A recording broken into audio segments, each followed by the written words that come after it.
Hello YouTube, this is going to be a part 2 of the video in which I destroyed this lock with just a sledgehammer.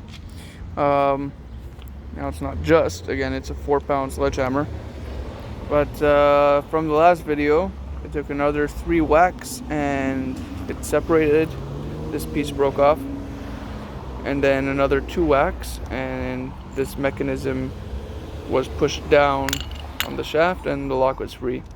So I would say in total, if your whacks aren't very hard with a 4-pound sledgehammer, it will take you 8 whacks.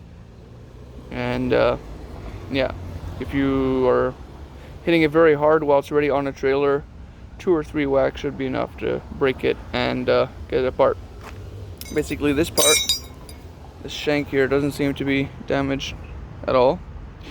And this cheap pot metal basically came apart here. This part broke off right here, and you can see the little lock mechanism that moves in and out, which was also just pretty mangled from knocking it down the shaft, the shank there. Also, I found something interesting. This ball is actually screwed on to this lock. It's not molded out of the same piece of metal, and this ball is actually a different material as well. It's actually like a normal chrome or steel ball that's just inserted on here. It's just all it is. I could unscrew it now. It's pretty loose. It's just the paint that's holding it on. It was just screwed onto there. So this is a pretty cheaply made lock. I would not advise anybody to get these.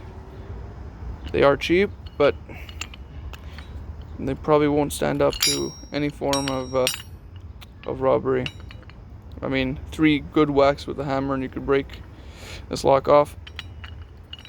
A good whack with a hammer and a screwdriver, you could probably bust that lock out. A little drill, you could probably drill the pin and pull it out. You could probably blowtorch this lock apart and it'll just melt. This is just a very cheaply made lock. And yeah, nobody should get it in the future. But it does make a nice video, and it was interesting to see how easily this lock broke apart so unexpectedly. I actually thought this lock cylinder would break off and then the pin would slide out, but this is the part that broke right here. Anyways, if you want to make any more YouTube videos, just comment below.